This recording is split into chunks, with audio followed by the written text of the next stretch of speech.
चलिए इम्पल्स के फॉर्मूला को अच्छे से देखते हैं और समझते हैं। अभी आपको पता है हम लोगों ने न्यूटन्स लॉ के मोशन में जो इक्वेशन आया था सेकेंड लॉ में, वो ये आया था F is equal to D P by D T, जिसका मतलब ये था कि अगर आप बाहर से कोई फोर्स वेक्टर नहीं लगाएंगे तो मोमेंटम वेक्टर पर सेकेंड चेंज नहीं करेगा। वेक्टर मैं बार बार यूज़ कर रहा हूँ क्योंकि फोर्स भी वेक्टर क्वांटिटी है और मोमेंटम के पास भी वेलोसिटी की वजह से डायरेक्शन होता है। तो आपके फोर्स लगाने से ही किसी का मोमेंटम, किसी मास में वेलोसिटी बढ़ता है या घटता है, ठीक है, या फिर फोर्स लगाने से ही मोमेंटम चेंज होता है। इन भी का प्रोडक्ट वो फोर्स एसोसिएटेड है, ठीक है। ओके, तो अब ये हम लोग पढ़ चुके हैं कि क्या होता है, कि अच्छे से मैंने इसको एक्सप्लेन किया है डिटेल में। अब बात यह है कि एफ इज इक्वल टू क्या है, D P by D T. तो अब अगर आप ऐसे इसको बोले तो इसको ऐसे लिख सकते हैं क्या, F into D T is equal to D P. अभी देखिए पहले वाले और अभी वाले में क्या फ़र्क है, फ़र्क कुछ नहीं है, एकदम आसान सा बात है कि एक सेकेंड में था और एक टी सेकेंड में है। जैसे कि force applied on object for D T second, जैसे मैंने सामने मेरे एक ट्रक है या एक टैक्सी है, मैंने उस पर हाथ रखा, फोर्स लगाया 1 सेकेंड तक, फिर मैंने हाथ लगाए रखा उसके ऊपर 1 सेकेंड तक, 2 सेकेंड तक, धक्का दिए जा रहा है, फोर्स वही है जितना लगा पा रहे, लेकिन वो मैं कंटिन्यूसली मैं कोशिश कर रहा हूँ वो घसक जाए। जितने देर तक मैं उस फोर्स को मल्टीप्लाई करूँगा, क्योंकि टाइम तो बढ़ रहा है ना, 1 second, 2 second, 3 second, 4 second, 5 second, 6 second, तो वो मल्टीप्लाई होकर के वो इफेक्ट जो है मोमेंटम को ज़्यादा चेंज करेगा। मतलब मैंने ये न्यूटन सेकेंड लॉ में ही पढ़ाया था कि अगर आप फोर्स तुरंत लगा के हाथ हटा लेते हैं तो इससे मोमेंटम को चेंज होने का टाइम नहीं मिलता है। मोमेंटम को चेंज होने के लिए भी टाइम चाहिए, तो वो टाइम के प्रोडक्ट पे भी डिपेंड करता है, समझे। तो force applied for given second, और वो गिवन सेकेंड स्मॉल भी हो सकता है, लार्ज भी हो सकता है, लेकिन वो एक्सप्रेस उसको स्मॉल टाइम से करते हैं। तो ऐसे फोर्स को जो किसी समय तक एक्ट कर रहा होता है किसी बॉडी के ऊपर, उस फोर्स और टाइम के प्रोडक्ट को हम लोग इम्पल्स बोलते हैं, जिसका न्यूमेरिकल वैल्यू मोमेंटम के इक्वल भी है। कौन सा मोमेंटम, चेंज इन मोमेंटम। क्योंकि आप फोर्स लगाएंगे टाइम के साथ तो मोमेंटम क्या करेगा, चेंज करेगा। तो ओके, अब समझ में यही आ गया कि सर आप बोलना चाहते हैं कि इम्पल्स का दो इक्वेशन होगा। एक इक्वेशन होगा इम्पल्स को हम लोग जे से रिप्रेजेंट करते हैं। किससे रिप्रेजेंट करते हैं, जे से। J is equal to impulse, ठीक है, J is equal to impulse. एक इक्वेशन हो गया फोर्स अप्लाइड फॉर, ठीक है, इम्पल्स को हम लोग J से रिप्रेजेंट करते हैं। इम्पल्स को J से रिप्रेजेंट करते हैं जिसका मतलब हो गया force applied for given second, और टाइम के ऊपर कोई वेक्टर साइन नहीं होता है। तो ये हो गया एक फॉर्मूला। दूसरा फॉर्मूला क्या हो जाएगा इम्पल्स का formula, J is equal to, चूंकि ये न्यूमेरिकली किसके इक्वल है, चेंज इन मोमेंटम, तो लिख सकते हैं impulse is equal to change in momentum. ये हम लोग के पास बना दो फॉर्मूला, ठीक है, और इसके ऊपर जो भी न्यूमेरिकल प्रॉब्लम्स होंगे वो हम लोग उसको देखेंगे, ठीक है। ये हो गया, ओके। आइए इस चीज़ को हम लोग हाईलाइट कर लेते हैं, जस्ट वेट, शायद मैंने हाईलाइटर नहीं सिलेक्ट किया है इसीलिए। चलिए ओके, चलिए ये हो गया पहला फॉर्मूला, ये हो गया दूसरा फॉर्मूला। इससे क्या आपका शॉर्ट नोट्स भी रेडी होता चलेगा साथ में। अभी हम लोगों ने इम्पल्स के बारे में जाना कि इम्पल्स क्या चीज़ है। अब हम लोग क्या करते हैं कि इम्पल्स का कुछ बेसिक्स प्रॉब्लम करके देख लेते हैं, ताकि एग्जाम में अगर मान लीजिए कि आपके इसका प्रीवियस से में क्वेश्चन न भी अगर आया हो तो भी आप क्या करें, कोई अननोन प्रॉब्लम जब मैं आपको एमसीक्यू प्रैक्टिस के लिए दूँ तो आप खुद से बना लें। इससे क्या कॉन्फिडेंट बिल्ड होगा। तो मैं इसको थ्योरी में समझा देता हूँ ताकि बच्चों को थ्योरी के साथ अप्लाई भी करना आ जाए उस थ्योरी का, ठीक है। आइए देखिए, अभी मैं दिखा रहा हूँ, उसको समझा के अच्छे से समझिएगा इस बात को। सपोज कर लीजिए कि ये एक सरफेस है, इस पर हमने क्या किया, एक ब्लॉक रख दिया, और मैं क्वेश्चन को आसान बनाने के लिए बहुत इजी मास दे रहा हूँ इसका। मैं इसका मास दे रहा हूँ 1 kg। क्या दे रहा हूँ मैं इसका मास, 1 kg। और इस 1 kg के मास पे बाहर से क्या लगाया गया, एक फोर्स लगाया गया। क्या लगाया गया, फोर्स लगाया गया, ठीक है। चलिए, अब जो ये फोर्स लग रहा है ना सर, ये फोर्स भी दो नेचर का हो सकता है, एक कांस्टेंट नेचर का भी हो सकता है और एक वेरिएबल नेचर का भी हो सकता है। तो सपोज कर लीजिए, अभी ऐसा मान लेते हैं कि अभी ये जो क्वेश्चन में मैं एग्जांपल नंबर 1 कर रहा हूँ, एग्जांपल नंबर 1, इसमें फोर्स कांस्टेंट नेचर का है और इसका वैल्यू क्या दिया हुआ है, 10 न्यूटन, और 10 न्यूटन एक कांस्टेंट वैल्यू है। और ऐसा यहाँ पे गिवन किया हुआ है कि ये जो ऑब्जेक्ट है अभी रेस्ट में है, ये ऑब्जेक्ट अभी क्या है, रेस्ट में है, मतलब किसका इनिशियल वेलोसिटी क्या है, इसका 0 है। अब आप फोर्स लगाएंगे तो इसके गिवन मास में वेलोसिटी इंक्रीज करेगा, वेलोसिटी इंक्रीज करने से इसका मोमेंटम क्या होगा, चेंज होगा। तो दो चीज़ पूछ सकता है आपसे कि इतने समय के बाद कितना मोमेंटम चेंज हुआ, या फिर इतने समय के बाद कितना वेलोसिटी चेंज हुआ, क्योंकि मास तो कांस्टेंट है, मोमेंटम में जो भी चेंजेस आएगा वो वेलोसिटी की वजह से आएगा। ओके चलिए ठीक है, तो चलिए मैं इसको अपने मन से इसको एक सॉल्व करके दिखाता हूँ कि कैसे कैसे क्या निकाला जा सकता है। पहले आप लगाएंगे क्या, क्वेश्चन में पूछा है कि for t is equal to 2 second, बात समझ गए ना, कि 2 सेकेंड में आपका 2 सेकेंड में कितना मोमेंटम बॉडी का चेंज हुआ, क्वेश्चन मार्क। दूसरा क्वेश्चन है कितना वेलोसिटी चेंज हुआ, क्वेश्चन मार्क। दोनों क्वेश्चन पूछना है, ठीक है। आप जैसे ही मोमेंटम चेंज दिखे, टाइम दिखे, ये सब नजर आए, आप इंपल्स लगाइए, क्योंकि मोमेंटम बिना इंपल्स के चेंज नहीं हो सकता है, क्योंकि change in momentum is equal to impulse है। तो आप लिखेंगे वी नो डैट कि फोर्स को किसी भी ऑब्जेक्ट पे जब तक लगाते रखते हैं, इससे उसके मास में क्या होता है, वेलोसिटी चेंज होता है, ठीक है। या ऐसे लिखिए, या फिर आपके पास जो फॉर्मूला था वो ऐसा था ना, सीधा दिया हुआ था कि उसमें मोमेंटम क्या होता है, मोमेंटम चेंज कर जाता है, यही ना था। ओके अभी यहाँ पे मैंने डायरेक्शन का सेंस यहाँ पे इसलिए हटा दिया है कि सब कुछ 0 डिग्री पे है। 0 डिग्री पे आप अगर जैसे एग्जांपल के तौर पे दो फैक्टर है a और b, अगर 0 डिग्री पे तो सीधा a प्लस बी, अब उसके लिए root a plus B square करने का जरूरत नहीं होता है, सीधा a प्लस बी। इसलिए तो अभी यहाँ पे आ जाइए, फोर्स का वैल्यू कितना लगाया गया है, फोर्स का वैल्यू यहाँ पे लगाया गया 10 न्यूटन, आप रख दीजिए। कितने समय तक लगाया गया, 2 सेकंड तक लगाया, यहाँ पे 2 रख दीजिए। तो आपको कैलकुलेट हो गया, आपने कैलकुलेट कर लिया कि चेंज इन मोमेंटम कितना है, 20। कितना आ जाएगा, 10 इंटू 2 20। अब 20 मोमेंटम का यूनिट क्या हो जाएगा, momentum mass into velocity, KG metre पर सेकेंड। तो चलिए पहले वाले क्वेश्चन का आपका आंसर आ गया। इसका आंसर क्या आएगा सर, इसका आंसर आ गया आपको, देखिए लिख दीजिए यहाँ पे आंसर इसका आंसर आ गया, आंसर आ गया 20 kg मीटर पर सेकेंड, ठीक है, 20 kg मीटर पर सेकेंड।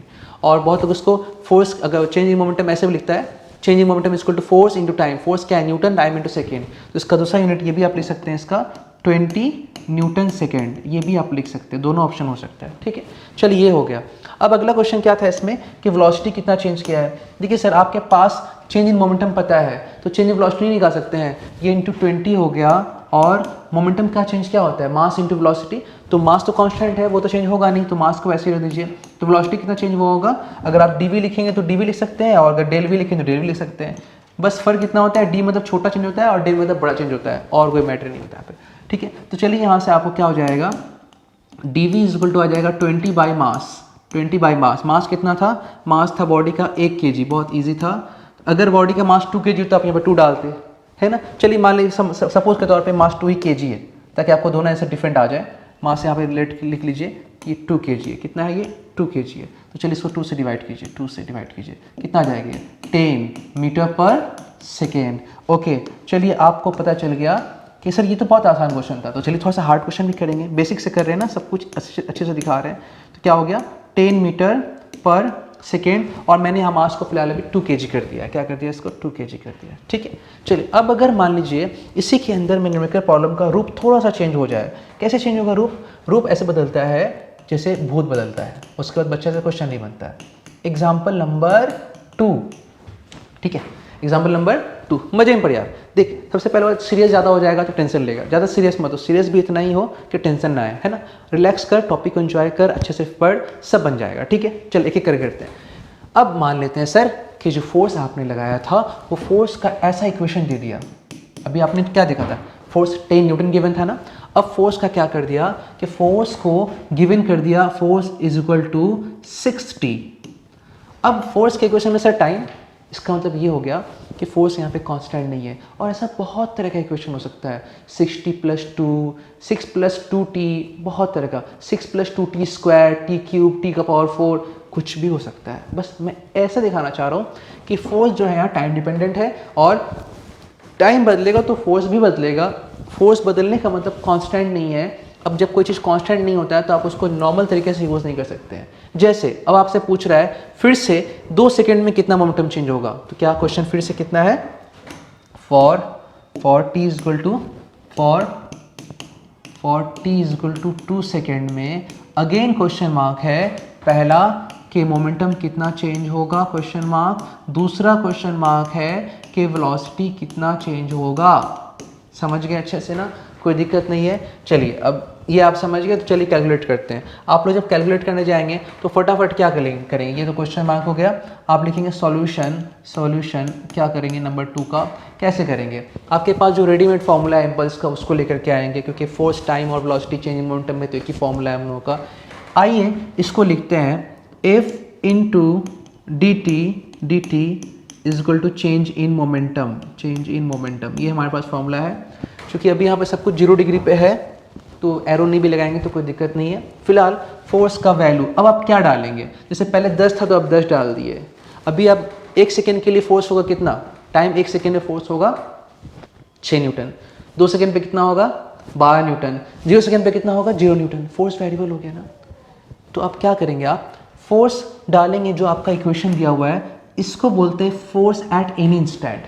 क्योंकि आपने इंडिकेशन पढ़ा है, जब टाइम बहुत छोटा होता है तो आप कोई भी फोर्स को एट एनी इंस्टेंट का डाल सकते हैं। एट एनी इंस्टेंट का मतलब जैसे आप अभी डाल रहे हैं, तो हल्का सा अगर आप टाइम चेंज करेंगे तो फोर्स इतना टाइम कम चेंज कर रहे हैं आप, dt चेंज कर रहे हैं, क्योंकि देखिए टाइम बदलने से फोर्स बदल रहा है।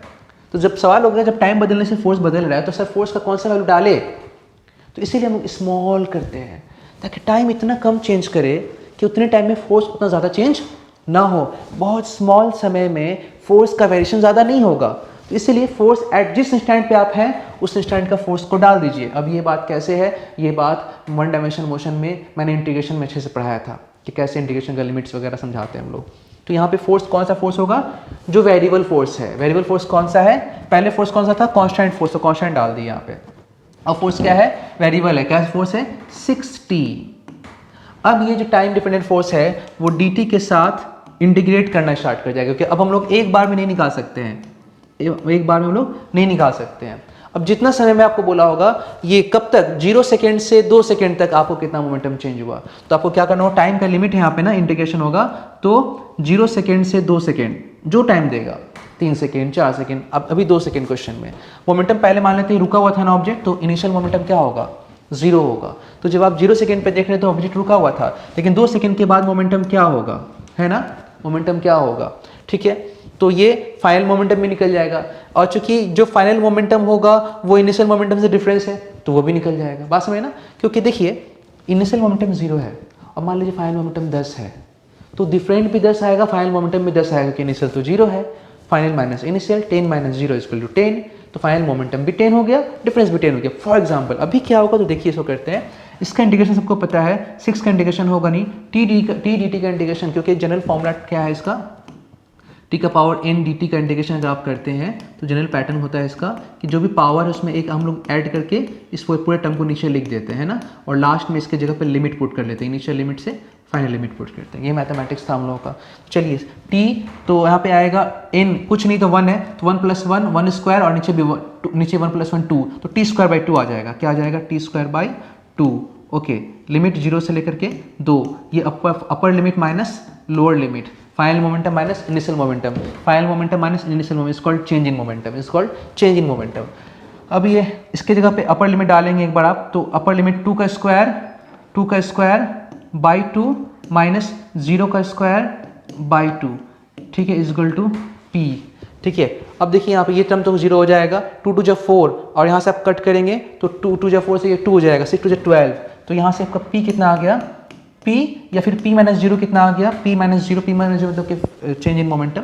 कुछ लोग इसको ऐसे लिख देता है, देखिए कुछ लोग इसको ऐसे लिखता है, मैं वो भी दिखा देता हूँ, बगल में दिखा देता हूँ।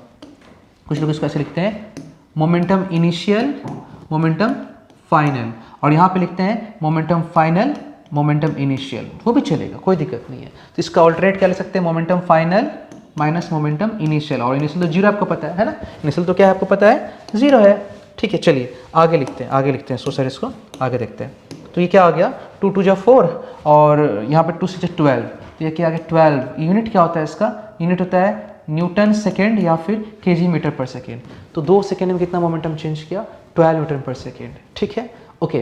तो चेंज इन वेलोसिटी कितना होगा, ये भी चेंज इन मोमेंटम है। चेंज इन वेलोसिटी क्या होगा, तो चेंज इन वेलोसिटी क्या होगा, mass into change in velocity, है ना। तो आप इसको लिख सकते हैं, इन शॉर्ट आप इसको ऐसे भी लिख सकते हैं, चेंज इन मोमेंटम टोटल। अब ये स्मॉल नहीं है, अब पूरा मोमेंटम चेंज हो गया, आपने इसको इंटीग्रेट कर दिया, ये कितना आ गया 12 न्यूटन सेकेंड। तो अब चेंज इन मोमेंटम पता है तो वेलोसिटी कैसे निकालेंगे? Mass into velocity. तो mass into change in velocity, mass into change in velocity is equal to 12। तो चेंज इन वेलोसिटी हो जाएगा 12 बाई मास 2 था, आंसर हो जाएगा 6 मीटर पर सेकेंड। कितना हो जाएगा? 6 मीटर पर सेकेंड। पहले कितना था? 10 मीटर पर सेकेंड, अभी कितना है? 6 मीटर पर सेकेंड। ऐसे करके हम लोग क्या करते हैं, इंटीग्रेशन करके, जब वो वेरिएबल होता है तो, ठीक है। अब यहाँ पे इनिशियल जीरो था तो जीरो डाल दिए, कहीं पे अगर जीरो नहीं होगा तो जो होगा इनिशियल आप डाल देंगे, है ना। इनिशियल मोमेंटम दिया रहेगा, वो फाइनल निकल जाएगा यहाँ से, क्योंकि डिफरेंस आपको पता है, ठीक है। उसी तरह से आपका वेलोसिटी भी आप निकाल सकते हैं, सेम प्रोसेस से, ठीक है ना। चलिए, इसीलिए मैं बोल रहा हूँ कि वन डायमेंशन मोशंस को भी दिखना बहुत ज़रूरी है आपके लिए। बेसिक्स को अपने स्ट्रॉन्ग रखिए। ऐसा मत समझिए कि हर वक्त आपको समझ में नहीं आ रहा तो आपके अंदर कमी है, या फिर टीचर समझा नहीं पा रहा, क्योंकि ये फिजिक्स है सर, हर चीज़ का कनेक्शन एक दूसरे से है। अपने ऊपर भी बोझ मत डालिए और टीचर्स के ऊपर भी बोझ मत डालिए। अगर आप भी मेहनत कर रहे हैं और हम भी मेहनत कर रहे हैं तो आपको एक सीरीज पैटर्न फॉलो करना पड़ेगा, ठीक है ना।